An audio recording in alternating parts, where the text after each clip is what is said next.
A lot of people have been paying attention to the 2020 election, and if you paid special attention, you would have probably looked at the election map and you would have seen an interesting phenomenon. While examining the blue states, there are very small portions of the state that are blue and the rest are red. I mean, check out New York or California. Although California is way more blue, completely blue than New York, I would say. But check out Michigan as well. All of these states have a huge portion of that state being conservative and just a tiny part of that state being blue. However, at the end of the day, the whole state is blue and the electoral votes go to the Democratic candidate. These small areas have incredible political potency, not only in state elections, but in national elections as well. So it is worth examining. It is kind of hard to get insight into the attitudes and the ideologies of these coastal cities. They don't even need to be coastal. Let's take Detroit, for example. One can study the ideology in a textbook. You can read up on postmodernism and Foucault. You can read up on intersectionality and such. But how does it look? How does these ideas play out in the real world? How does it play out in those cities? It's hard to see the impact of these ideologies in day-to-day life if you're living in the middle of the country. It is also hard to get the centers to speak up on their experience in these coastal cities.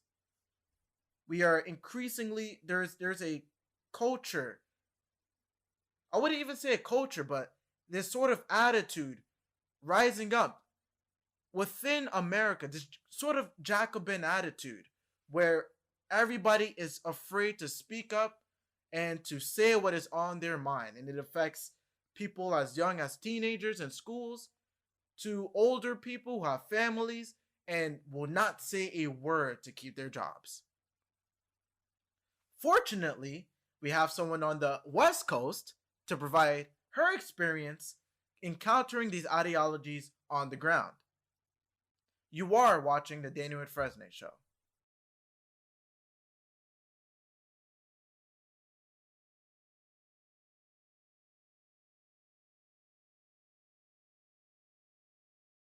Today, we have someone from Los Angeles, California. She's an intern for Blexit and an ambassador for Concerned Women for America and PragerU. Her name is Noelle Fichet. How are you, Noelle? I'm well. How are you? Thanks so much for having me. Well, I'm doing great. I'm glad that you're doing great. We have a few questions for you about your work and about other things, and then we can get straight into coastal elitism. So, my first question for you, you have a new podcast called Out of Context. Can you tell us about your podcast? Yes, so it's called Out of Context because, especially in California, I've seen a lot of my friends kind of run with a certain idea or just one phrase. And a lot of the times, the idea or the phrase or maybe new segment that they're getting upset about is taken out of context. So that's where I got the name from it. And even people who have conservative beliefs, a lot of times their words get taken out of context. So the show is about having uncommon perspectives come on, share their truth in a way that they can fully explain without any words being taken out of context. So recently I had a DACA recipient and we talked about illegal immigration. So it's been really great. That is some interesting stuff. If you want to check out her podcast, I'll leave the link in the description. By the way, really cool name. I seen the podcast and I was like, why didn't I think of Out of Context? That's a really cool name. Uh, let's. I have another question for you. Can you tell us about your political journey? Have you always leaned right, or was it something that happened recently? So growing up, I think I was pretty center with morally conservative beliefs, but in college, I did start to lean a little bit left. I thought that a lot of things like critical race theory were ridiculous, But then slowly I started to believe in things like white privilege. And then I had a discussion with one of my parents. They ended up proving me wrong. So it sent me down the rabbit hole of really evaluating my beliefs, evaluating the things that I support. And I reaffirmed a lot of my conservative, libertarian beliefs that I hold now. That is interesting. A lot of people nowadays, they kind of have a similar story, but it's similar in the outline, but it's kind of different in the way that for every person I've talked to, it's been a completely unique experience within that same outline. Kind of, I it's either I wasn't into politics or I was a centrist, and then maybe in school I've gotten pushed a bit to the left, and then some important figure probably lifted me out of that delusion, and now I lean right, or they're back to being a moderate or a centrist. So that's interesting. Do was is there any person that really influenced your conservative beliefs other than your parents? Like maybe somebody you watch, perhaps, I don't know, Dave Rubin or Thomas Sowell or any people like that. Yes, definitely. Thomas Sowell, Larry Elder, actually got to hear Larry speak in person, and that was a surreal moment for me. But Thomas Sowell, Larry Elder, and I really appreciate Dave Rubin as well. Those are the three people that have influenced me greatly. Larry Elder is definitely a good one. I think his discussion with Dave Rubin was iconic. It definitely fascinated me, to say the least. So you go to college and you major in philosophy. Can you tell us your favorite philosopher? That is so, it's such a hard question, but one philosopher that I really appreciate is John Locke and also Albert Camus, who's more of an author. He wrote The Stranger, which is the first book that introduced me to philosophy. I don't think I'd be a philosophy major. I'm a double major, but I don't think I would have chosen philosophy to double major had I not read The Stranger. But I really appreciate John Locke, as he's known as the founder of classical liberalism slash libertarianism. They're kind of similar, but those two people really influenced me a lot. That's interesting. That is really is there why John Locke specifically? Because I don't know. Personally, for me, I'm kind of more inspired by Immanuel Kant. He provides this, I guess, spectacular, I guess he's a modern philosopher as well. So why not like Immanuel Kant or Montesquieu or somebody else? Why John Locke specifically? Is it like his uh contentions on property, or what? Let me let you explain. Yeah, I think just his tie with his role in our constitution, with his role in the government, that was super influential. There's a lot of other philosophers that I find super interesting, and a lot of them are left leaning, like Kimberly Crenshaw, Peggy McIntosh. They do a lot of the critical race theory, white privilege stuff. And it's not that I agree with them, it's just that I find their thoughts really interesting because those are what a lot of my friends hold dear and what actually they believe. So reading those things helps me gain more of an insight of what other people think. But I really, it's hard to pick a favorite. But I guess John Locke because of his influence in our government.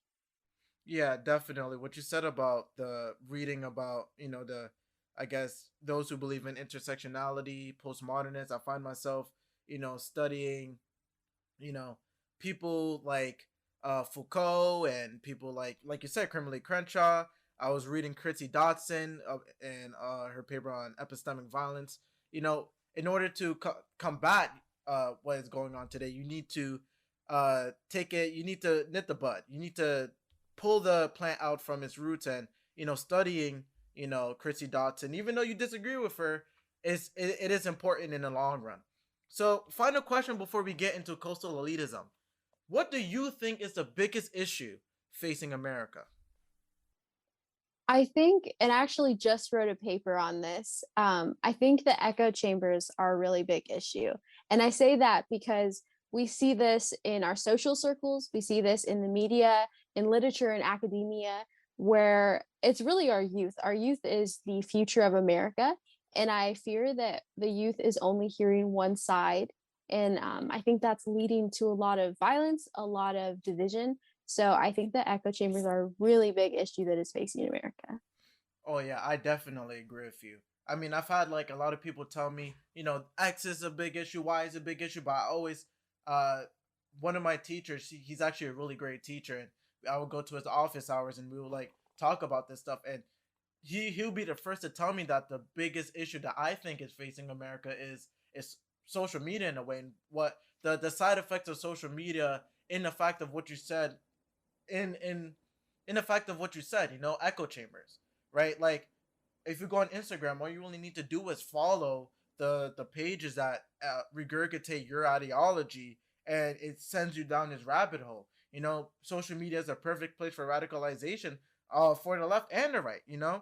You're incentivized to post things on your side. People like it, they share it, blah blah blah, and then you next time when you post something even more to the left to get more likes and more shares and more interactions, and it can lead you down this really bad rabbit hole. I also find the explanations on social media to not be my type. Like these like slides where it's like 10 slides, colorful. They never give you the full picture, and it's always so biased. Uh, I've never been a person to debate someone else on Instagram. I find it a waste of time, right? I prefer to like be reading the Federalist Papers or something like that. So I feel like social media has really forced people to compress speech in a way that would get them the most likes, and it radicalizes people. People don't have the attention span to get through a book anymore.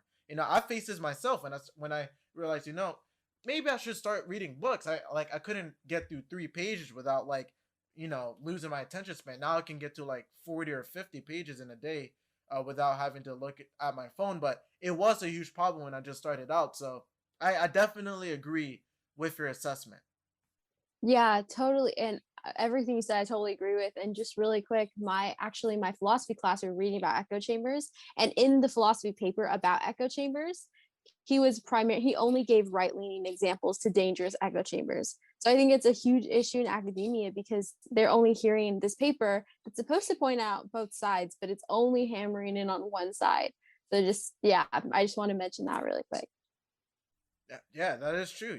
Like now, like the just now, because your teacher has showed only like examples of far right echo chambers, the students might be misleaded, and they might think, well, I guess the far left don't have any echo chambers, so I guess I'm fine.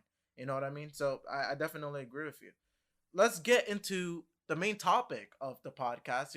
We probably held some people up. They were like, Daniel, I wanted to see, a podcast on coastal elitism, and we're talking about other stuff. So let's get into coastal elitism, right? So there's a prevailing attitude in these coastal cities, and these attitudes have ideological underpinnings. And I mean, they're far. We can. This is a huge topic, but I'm gonna ask you, Noel. What do you? What is? Can we get like some sort of like grasp on the ideological underpinnings of the attitudes prevalent in coastal cities? We can go through like postmodernism, maybe Rousseauian philosophy, maybe critical theory. You can start anywhere. Well, I think that things like critical race theory, any ideology or any philosopher or idea that falls under postmodernism is super popular here. And it's actually, I think more so we see it in academia, but as you had mentioned in social media, a lot of kids are making infographics and things that are based off of these ideas, but they don't really understand what they are. So it's kind of because of academia, because of social media in these cities, I think that it's kind of created a mentality of my way or the highway. So where these kids have kind of resorted to things like cancel culture or even violence. So anyone who disagrees with those mentalities or those ways of thinking in a way in these cities like Los Angeles is they're actually in danger. And I've seen a lot of kids get harassed or just young people face threats, death threats, because they don't agree with this pushed ideology that's just shoved down everyone's throat. I That's interesting. I want to kind of go deeper into what you said. What you said was really dense, and I want to kind of unpack it a bit. So first, you talk about I guess these postmodernism being very popular in academia, and then it is packaged within social media without somebody even knowing, without people even knowing it. And I could cite a few examples actually. Like I remember seeing a post. I actually read through the infographics. I just want to see what kind of nonsense is in them sometimes. And I remember in one of the slides, it was talking about how for the entirety of history, like white people or white culture have been a dominant culture, and minimal knowledge of history is required to know that for most of history, for most of history, for most of history, white people weren't even at the forefront of culture. It was really just recent. I mean, China was a thing, right? Like, but according to critical race theory or critical theory in general, kind of the Adam and Eve of critical race theory is white culture. And so they kind of so they don't really consider any history that is not white history sort of irrelevant in their analysis, because they wish to view the world in a racial lens of white versus black. And so and so that idea was present within the infographics, which is obviously not true.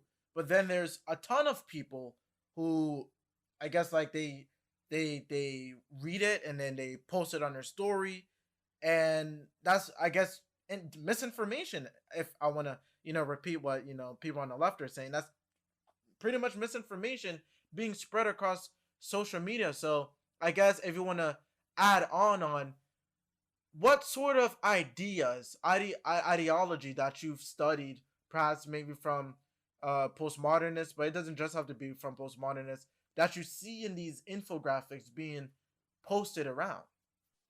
I think the most common idea, theory that I see is intersectionality and white privilege, but more so white privilege.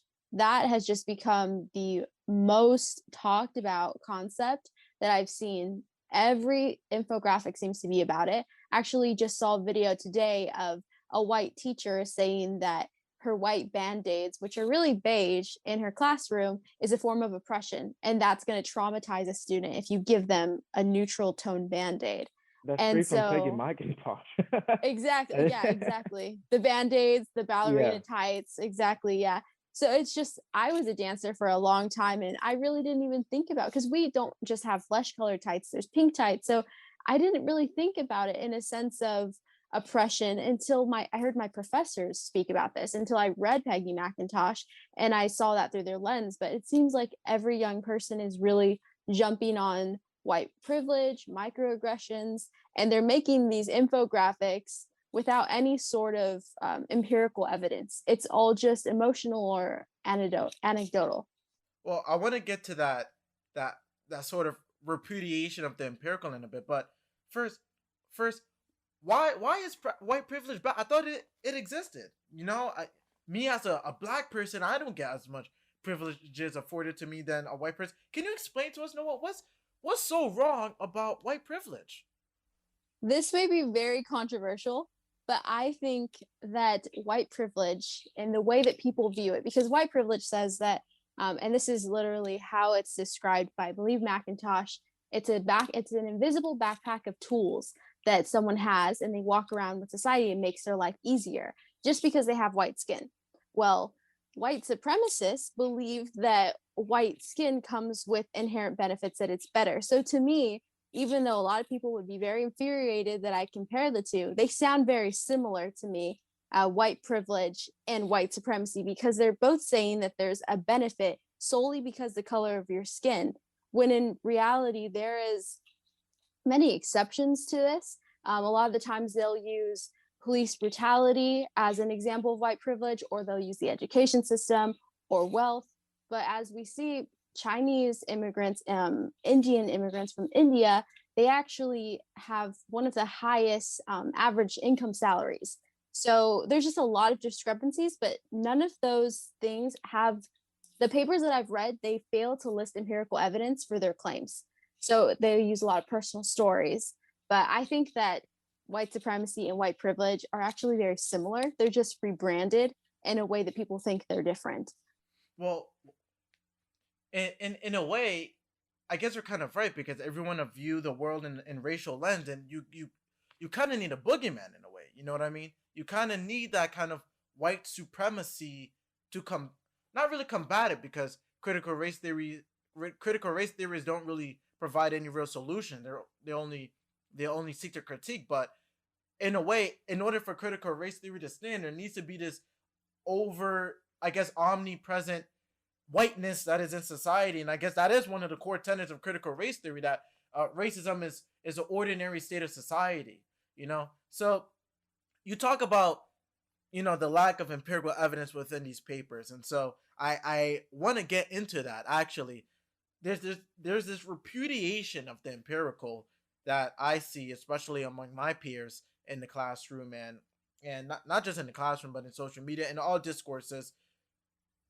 Can you elaborate on that? How does that look on the ground, like when you speak to somebody or something like that? So I actually made a video talking about the average income for Chinese Americans, Indian Americans, and how they defeat the narrative of white privilege and wealth. And a lot of people said, well, you look at Hispanics, you look at African Americans in America, they make a lower income. Why don't you talk about them? But the whole point for me not talking about Hispanics or any other group is that if a Chinese person or an Indian immigrant can be successful and can make a good salary, then that defeats the narrative that I can only achieve a certain salary because of the color of my skin. Because that's what the whole premise is of white privilege and critical race theory, is that strictly white skin leads to benefits.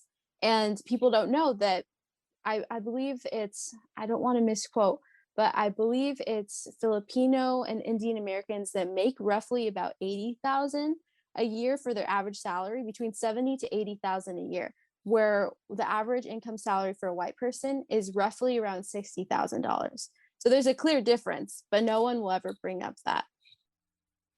That's interesting.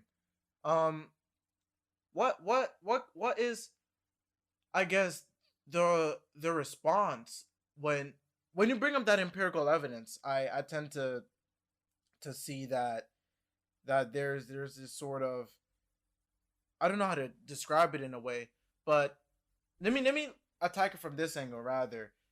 There's this sort of push of an epistemology of like storytelling or narratives rather than an epistemology of reason or rationality or empiricism or something of that nature. But I guess with this age of narratives and this age of storytelling, like, for example, the narrative that black people are being killed at exorbitant numbers every single day. That's a narrative, for example.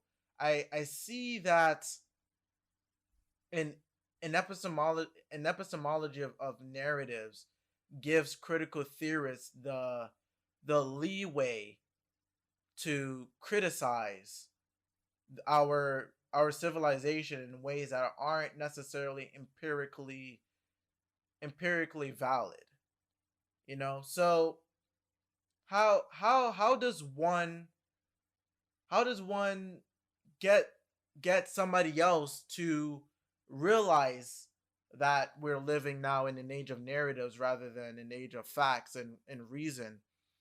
How do you bring them out of that? Because I feel like this is a huge like mistake that conservatives are making, right? They're stuck with the question of where is their evidence? But the question is no longer where is there evidence. Is now do we need evidence?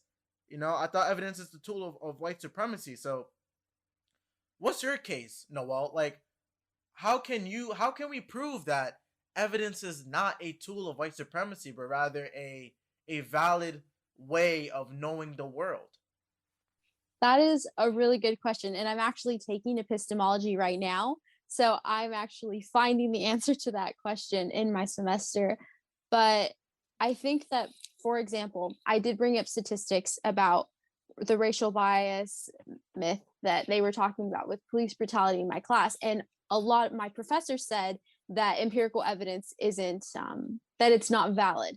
But yet, when he was bringing up an example, he was so quick to go to empirical evidence. So I think that the best way to kind of explain or reason with people is ask questions. And also ask questions. For example, on my podcast, I brought in a DACA recipient. She Mm-hmm. is technically an illegal immigrant. She can speak to this because she has personally experienced it. So I see a lot with these ideas and people who support these ideas. They're really big on personal experience. So I think that that's a way that may be a little bit easier to explain to someone who maybe is hesitant or does not want to listen to empirical evidence. Having someone who embodies what they're talking about say that evidence or ask questions.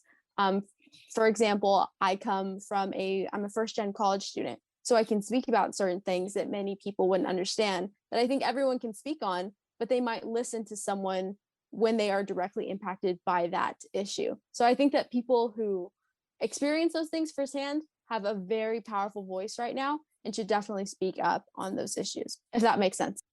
That is interesting, actually. I haven't thought of that. So what you're suggesting is us use the epistemology that is prevailing in our culture right now. So this epistemology of narratives to, I guess, slowly bring them back to an epistemology of reason. So I guess you would, instead of using instead of all right. So let's say instead of using direct empirical evidence, you come down to their level and you say, well, look at, I guess, my lived experience in a way. Look at how I see it, and then as you can get them like that, and then slowly, like, I guess, introduce empirical evidence.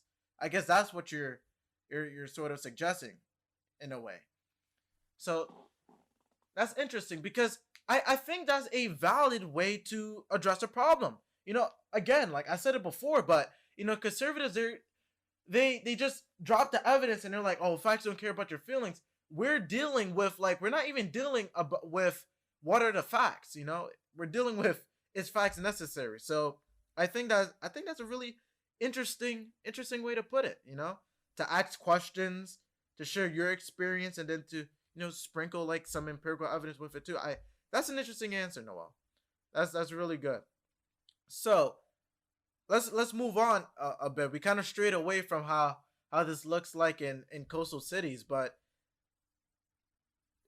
do you think that a lack of community contributes to this kind of prevalence of critical theory and postmodernism? Because what I've seen is in cities there's sort of this, I don't know you, you don't know me, so we don't like interact kind of mentality. While when I'm like in Long Island, for example, in Long Island they lean right. I remember I was jogging one day and this old lady said good morning, and I'm like, whoa, like people say good morning to each other. Do you think a lack of community contributes to leftist attitudes in cities? Yes, definitely. Because, for example, I think that a community is very important, especially for people who are conservative, to speak up because the younger generation is so afraid to be canceled. So, community is vital in a support system, just like anything in life. We need community, we need support systems. So, I think that community will contribute greatly to people being more vocal about their beliefs and ultimately spreading a message that people should hear. Yeah, I think that a lot of the leftist attitudes that are going on in cities, I think they're a direct result of lack of community. For example, they want higher tax rates. Well, I've talked to like my liberal friends, and they would say, we need higher tax rates to help the poor. And I would say, well, why can't you, if you see somebody who's poor, you need somebody who needs help yourself. Why do we need a third party like the government to help those people? Why can't you help them yourselves? And they kind of don't believe that humans have the capacity to be charitable. And I think that's a direct result of a a atmosphere within New York City, and I bet is in LA as well, where you don't really say good morning to your neighbor. You kind of walk with your head down. If you make eye contact with somebody else on the train, then you look away quickly. I really do feel as if that atmosphere contributes to a lot of the thinking in coastal cities. Yeah, definitely. And I think that also that personal responsibility plays a big factor in that because, like you mentioned, a lot of people want the government to get involved when it comes to homeless. LA has one of the worst homeless issues, 13th worst city in the whole world.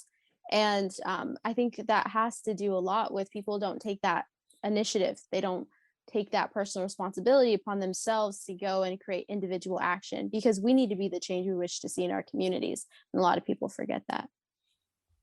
Definitely. I also think that, I guess you can comment on this too. I think there's also a sort of lack of a belief in a higher power, and people may be rolling their eyes and it's, well, what does God have to do with this?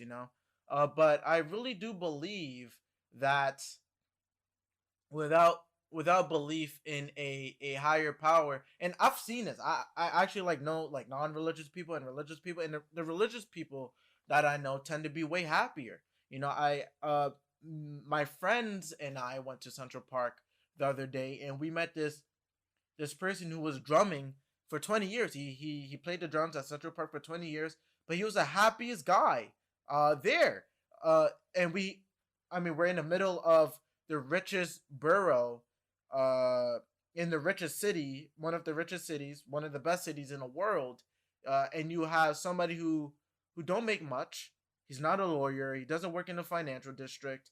He's just playing the drums, and he's the happiest there. And he talks about how he's connected with God, and God has really made him a content man. So I guess, do you think that a lack of belief in a higher power contributes to the ideological shift, the ideological differences within coastal cities and middle America? I totally think so. I've actually wrestled with that for a long time. And like you had mentioned, the person in the park was a lot happier. And I think that comes with, for example, a lot of religious people follow morals that they find. For example, Christians find morals in the Bible. So they have these set standards that they follow, that they aim to follow. And a lot of them have a happier life because they know that, for example, Christians believe that their rewards are in heaven. And so when society takes out God, they also take out a standard of morals, a set of guidelines. So it's kind of, for me, I think of it in a sense of a chicken running around without its head. There's no reference point. So for a society to operate without God, it's kind of operating without a reference point. But that's totally debatable. But that's what I've seen from others. I think the absence of God is sort of synonymous with an absence of perfection in a way. I believe that, if you want to talk about, I guess, if you want to, let me see how I can explain this.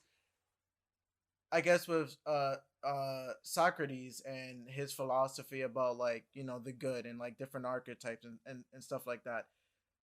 God is sort of the archetypal, the art is, I guess, the archetype of perfection, like timeless unchanging order, right? And without, I guess, denying that there is a God, I guess, all right, so God is kind of that timeless unchanging order personified. So if you deny that there is a God, I guess in a way you deny the archetypal existence of a perfect being. And without the existence of a perfect being, moving in the world becomes harder because there is no value that you have to walk towards, in a way. You know what I mean? And on a moral level, Christians have that perfection to walk towards. I mean, they're walking towards becoming closer. They're walking towards God. They're never going to reach it, at least not in this lifetime. But at least that value to pursue, like, there's a value to pursue. And in these cities, that value was absent. So there's a lot of talk about utopia and his belief in like socialism and communism. There's a lack of morals, like you said. Since there's no morals to go off of, they kind of have to start from scratch. And there's no guarantee that everybody will come up with the same moral framework. And so it then becomes a conflict of wills, like Nietzsche would say. So I mean, I guess that's what I think. I think that with the absence of God, there's this absence of a value to pursue in these cities, which causes uh nihilism. Yes, absolutely. And that's actually what I was going to mention was I took existentialism and we read the story God is Dead. And a lot of people when they hear that they think, "Oh, this is an atheist's story or an agnostic. They're celebrating the death of God." But it's actually a tragedy because like you mentioned, that reference point is gone. They have nothing to go off of. So it's actually a tragedy if there is no God because then people have no reference point. They have to start figuring out things themselves and it gets very complicated. So how does this look like on the ground? I can get into my experiences with what I've seen from individuals, but how does an individual in LA, an ideologically possessed individual in LA look like? What do they eat, or what are their attitudes? Are they more depressed, or are they not as fit, or what's going on there? I think that in Los Angeles, there's a mix of people. I think that a lot of people, especially because of the pandemic, have opened up to hearing other perspectives. A lot of people have really changed their minds. There's a lot more people that hold conservative beliefs than I expected. However, the vast majority of young people, for example, you mentioned what they eat. Well, a lot of people are vegan or they're very focused on green and sustainability, which I think is great. It's important to take care of the earth, but it's become a type of religion when a lot of people are very anti-God here, but yet they're okay with creating their own types of religion. So it's really backwards here. Everything is it depends of what part of Los Angeles you go to. If you go to West LA, if you go to even East LA, there is a lot of everyone's pretty much left leaning and in certain areas, I think this is more so for young people. When they do vocalize that they don't agree with the mass majority, I see a lot of people face actually death threats. So it's pretty tense over here, but it has changed within the past few months because of COVID. There's a lot more open-minded people here now. Interesting. I find that over here in New York City, I don't know if people are as vegan as people over in Los Angelinos, or Angelinos, or is that what you call them? Angelinos. Interesting. Yeah. So our New Yorkers over here, they're not as vegan. I know a lot of people who are left leaning, but they're like, yeah, you're not taking away my meat. Try again later. But there's I don't know. There's sort of depressing atmosphere in a way. There's this sort of continuous, unchanging anxiety among especially younger generations. It's the sense of despair. The world is gonna end in 7 to 12 years, because of climate change. Uh, what else? Black people are being killed at extreme rates within our city. There's this sort of, I don't know how anybody could find happiness in the message that they hear every single day. The next day when you go to school, you hear that your favorite poet is a racist, and so the poems that you used to read are automatically discredited. I remember in a class, we were deconstructing Whitman. Deconstruction is a feature of postmodernism, and there were a lot of students who were like, Whitman was my favorite poet, and there was a very kind of depressed tone to their voices when they came to the conclusion that reading Whitman would equate them to retaining whiteness, or something of that sort. And on the other side of the coin, there are people who understand the ideological conformity that's happening in our schools and in the city, and they talk to me all the time, and they talk about how stupid the latest social justice warrior issue is. But if you ask them, would you speak up about it, they would as you would already know the answer. There's people, is either your ideas are being suppressed, and not to mention all of these people who don't like the ideological conformity are liberals, right?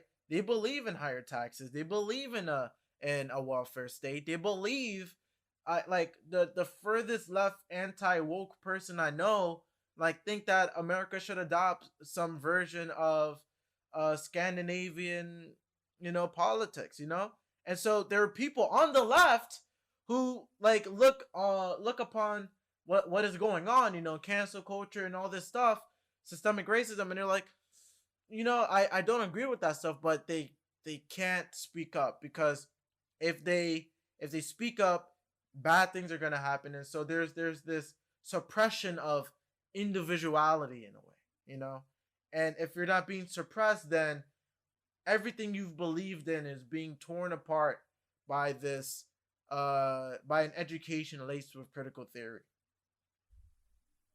Yeah, definitely. And I think that it's kind of created a cult-like environment because the kids in schools in high school, college, elementary are taught if someone disagrees, then they are dangerous, then they hate you, then they're violent, then they're a white supremacist. And so it's also affecting people's personal lives too. A lot of friendships, families are being torn apart because of these ideologies that are being pushed. Yeah, I was actually gonna ask about that. What do you? I guess you already talked about it a bit. Families kind of being torn apart. I find that friend groups kind of become a bit more political. They because I guess Eric Jameson would say everything in the last analysis is political.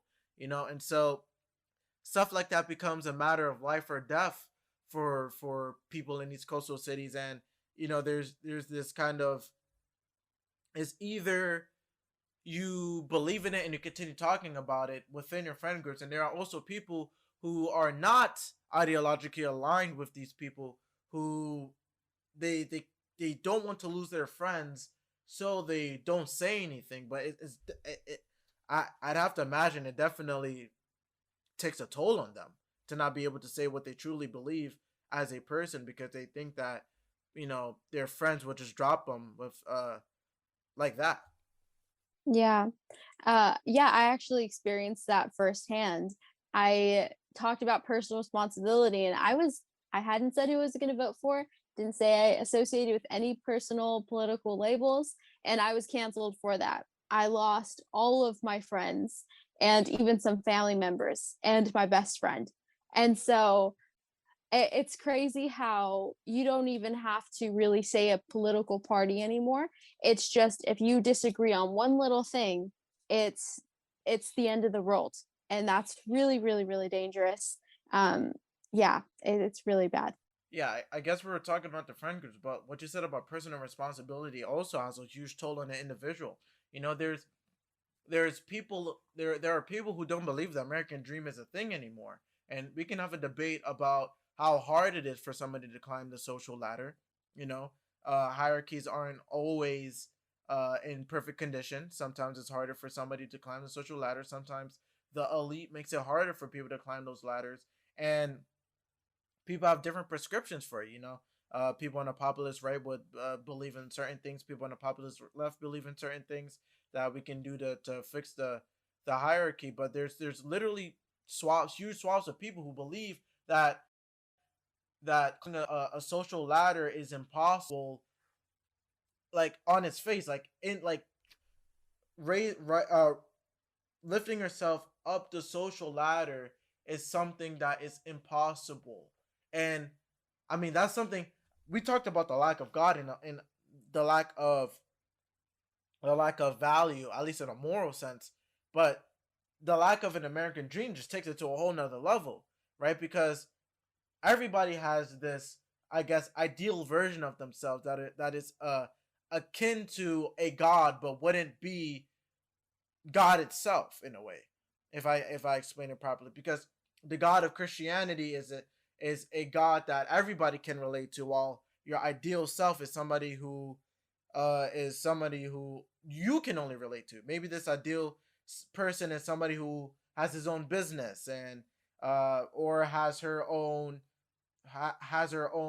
book, and when you say that the American dream or meritocracy does not exist, you're robbing yourself of the ability to pursue value and to pursue this ideal form of yourself that you may not realize, because nobody's perfect, but still, like, you've lost a journey there. There's no battle to become a lawyer or a business person or anything when you don't believe meritocracy exists. So I guess it goes back to the personal level in a way, but uh, and also in groups as well. There's this lack of value, this sort of, yeah. There's no value. There's no more personal responsibility, meritocracy, or on a ethical level. There's no God to I guess follow, or to walk in the footsteps of. let's talk about let's talk about how this looks like on the, I guess, in the grand scheme, on a political level, like American totality. Nawal, if you want to start us off, then. Yeah, so how, just to clarify your question, so how those things influence our political spheres and political philosophies? Yeah, definitely, and you could talk about culture as well, not just politics. Yeah, I think that a lot of those ideas, for example, when people start to believe what they've been taught in school or just those philosophical ideas, they automatically jump to voting for a specific way. For example, I don't know if you heard the common phrase, but vote blue no matter who. That was a very popular phrase in the I past haven't heard it election in New cycle. York, but I'd Really, it imagine. was Well, it was over so here, popular. I don't know if you heard it over in Los Angeles, but over here it was like settle for Biden or things of that Yes. nature. Yeah. Yeah, I heard that. I think the one that stood out the most, though, and that I saw mainly here in California, was vote blue no matter who. And that was concerning, not because people were voting blue. What was concerning to me was no matter who, and not because of what they stand for, policies. They were told that Kamala Harris and Joe Biden were going to fight white supremacy and fight for equity.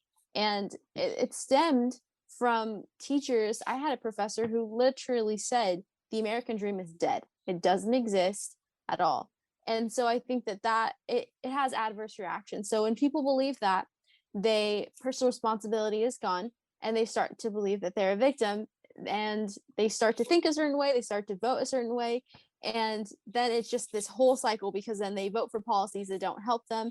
And so it's like it's a cycle, it's a never ending cycle.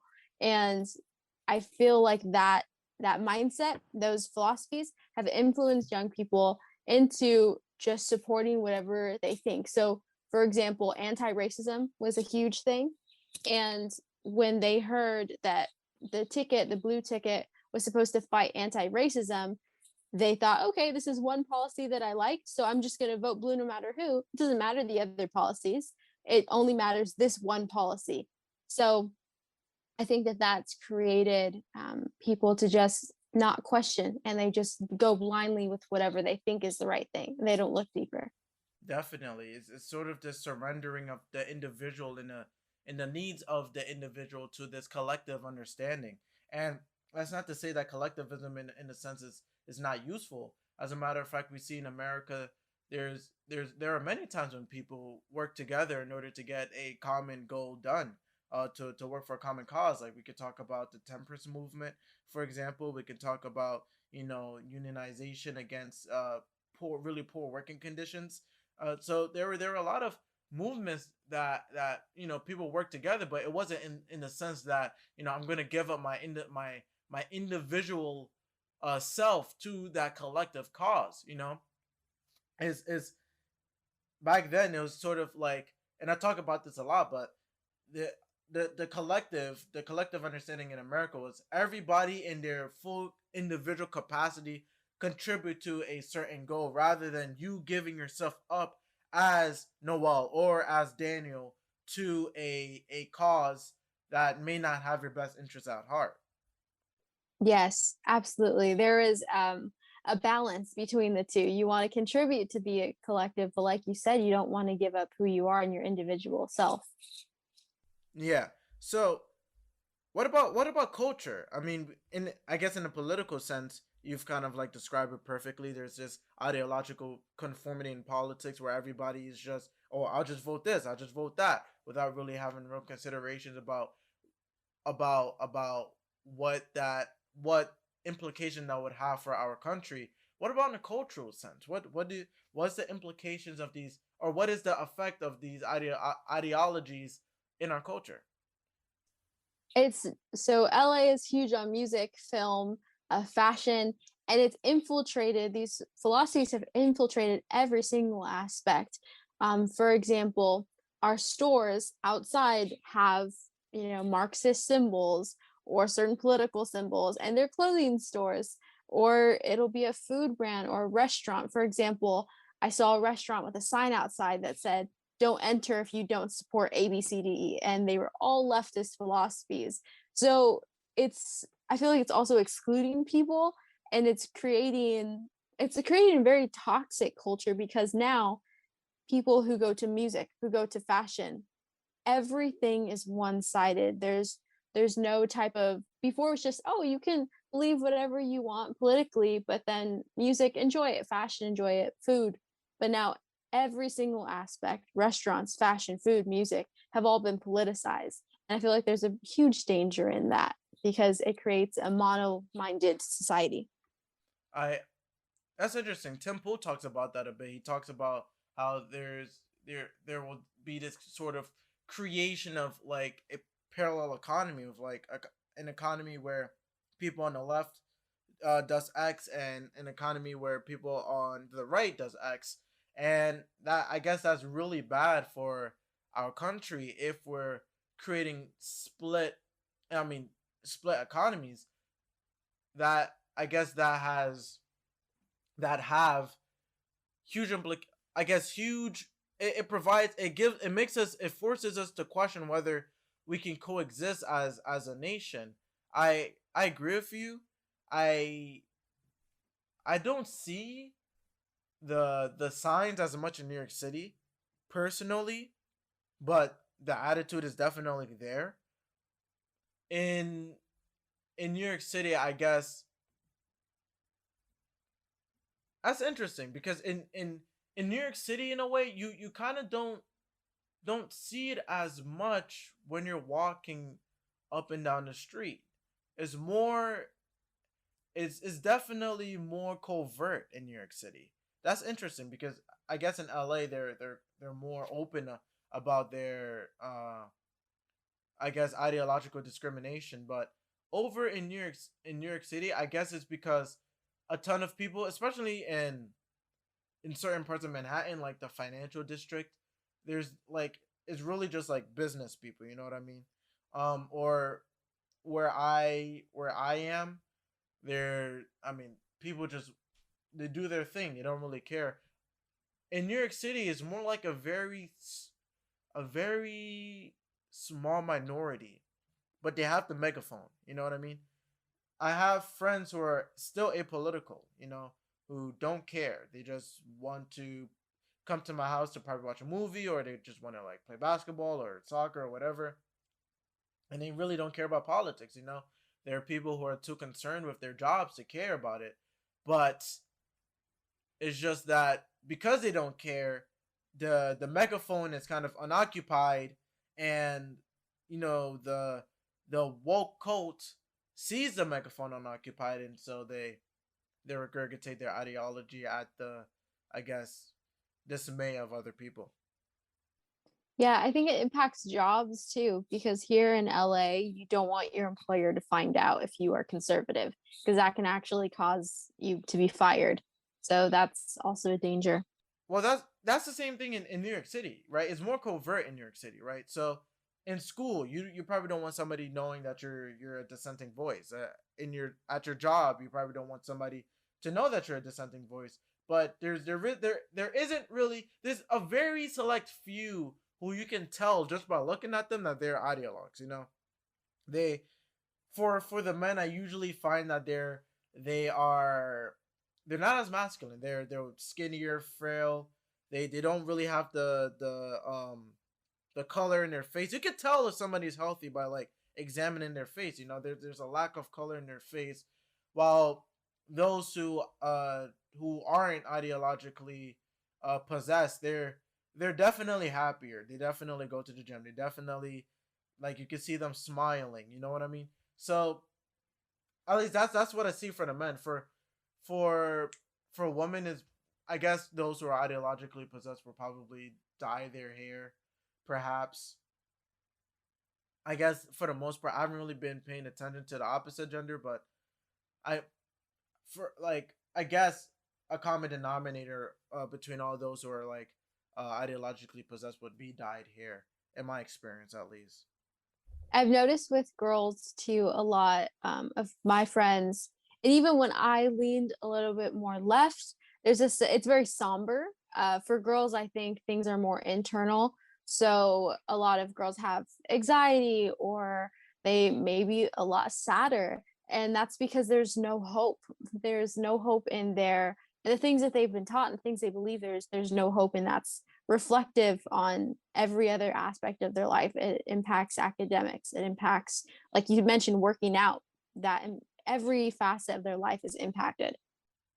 I want to talk about uh this sort of contempt for middle America within, you know, people who are in cities. I've definitely seen this in class. You know, they're making fun of people who are in middle America. You know, people who, you know, they're not smart enough. They don't understand that the Republican Party is not good for them. You know, like this sort of like elitist attitude. You know, they don't know what's good for themselves. You know, we know what's good for them. You know, they're not as sophisticated as us. You know, the reason why all the college educated, at least all the people in New York City, are, you know, are liberal is because liberalism is, or not in a colloquial sense, but like in a political sense, liberals are smarter than conservatives. You know, uh, where do you think this contempt come from? Um, well, I think that it's come from generations before. I think a lot of it stemmed from professors because a lot of those professors were young. They saw a lot of the older professors live through the Vietnam War. They lived through the 70s. So a lot of them, I believe, have built that foundation there. Now they're teaching our youth, and then the youth believe what academia is teaching because they go to academia for knowledge, for wisdom, and they assume that academia is going to have the answers because they're professors. They should be knowledgeable. For example, my professor were talking about middle. We were talking about echo chambers, and I brought up centrists and middle people, and my classmates, including my professor, said that being centrist and being in an echo chamber in a middle ground sphere can be worse than left or right. So to me, I was kind of left in shock because to them, there's no solution. It's either you're left or that's it. Yeah, there's no neutrality. Yeah, interesting. I that's interesting. I do not know how being in the middle could be even more dangerous than being on the right. Maybe it's because of this attitude of like no neutrality. You know, we see this in like in Ibram X Kendi. You know, there's, you can't be not racist. You have to be anti-racist or racist. You know, it's either you're active. Like, yeah, there's no neutrality in that sort of ideology. I do think that a contempt for people in middle America stems from this. I think it's fueled by an unknown of how it feels to live there as well. You know, personally for me, the reason why I'm not like I don't have that same attitude for people in middle America is because I've experienced I've experienced not living in cities for prolonged periods of time. You know, maybe I'd be in a suburb sometime with my aunt, or I would be in, you know, I'd be like in front of a farm, for the entire summer in a different country. And so I understand, I guess, the attitudes of those who don't live in these big cities. I truly do think that a lot of people in cities don't they just don't understand what it's like to live in farms, right?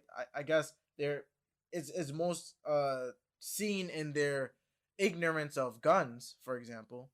So if you want to elaborate on that, if you want to agree, or you know Absolutely. That was actually a huge so my senior year of high school, my AP Gov teacher showed us a documentary saying basically why America is not the best country in the world. And he packaged it in a really good framework, and a lot of people believed everything that he said. But the thing that stood out to me was gun control.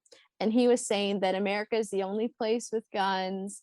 And he just went on a whole rant about guns. Well, the following summer, I went to Europe and I went to Italy, I went to France, and France was actually experiencing a lot of immigration at the time.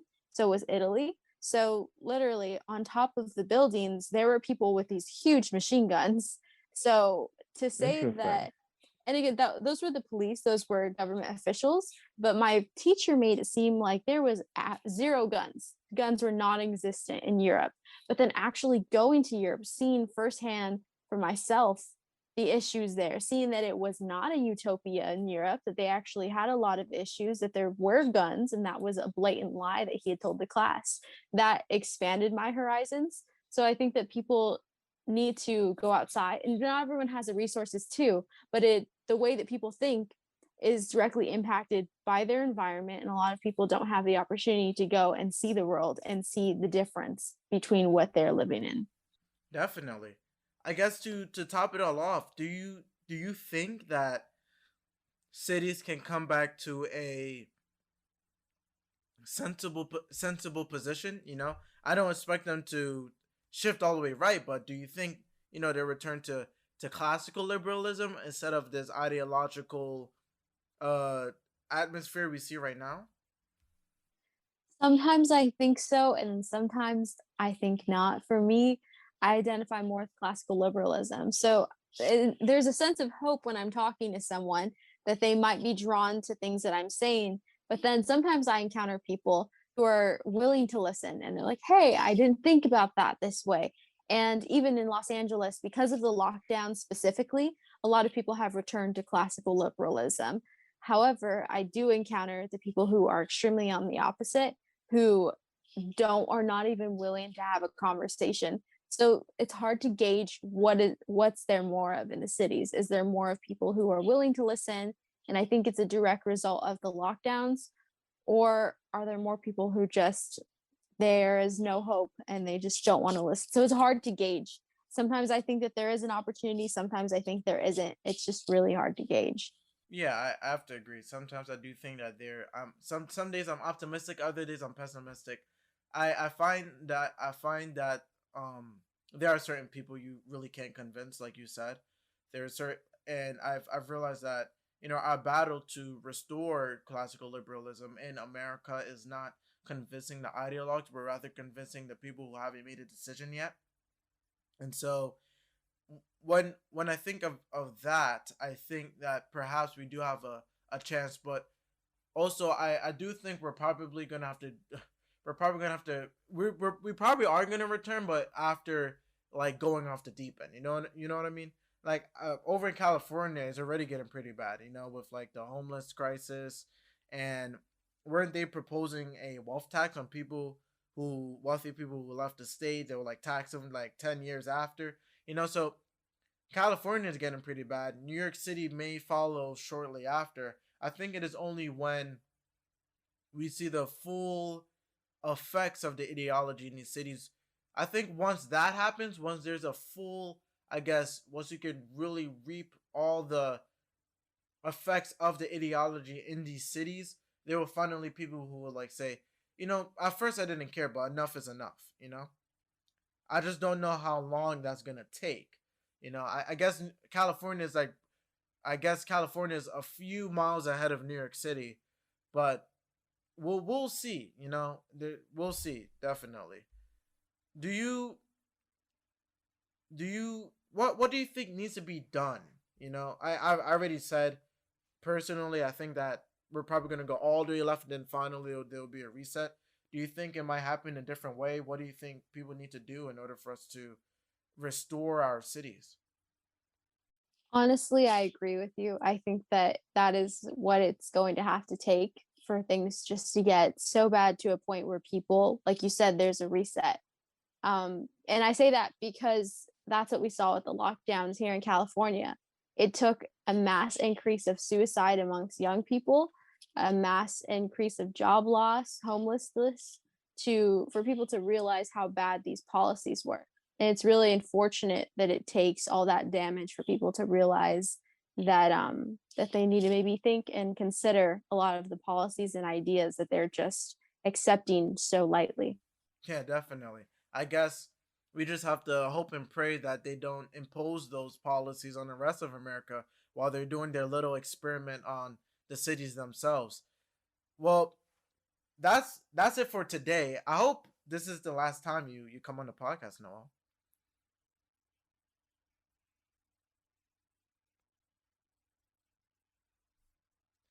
So if you like the podcast, make sure to leave a like, subscribe if you want to check out more of the Daniel and Fresnay show. We're definitely gonna have people as bright and smart as Noel on the podcast more often. So make sure you subscribe so you can be notified when that happens. For now, I'd like to thank you for watching, and goodbye.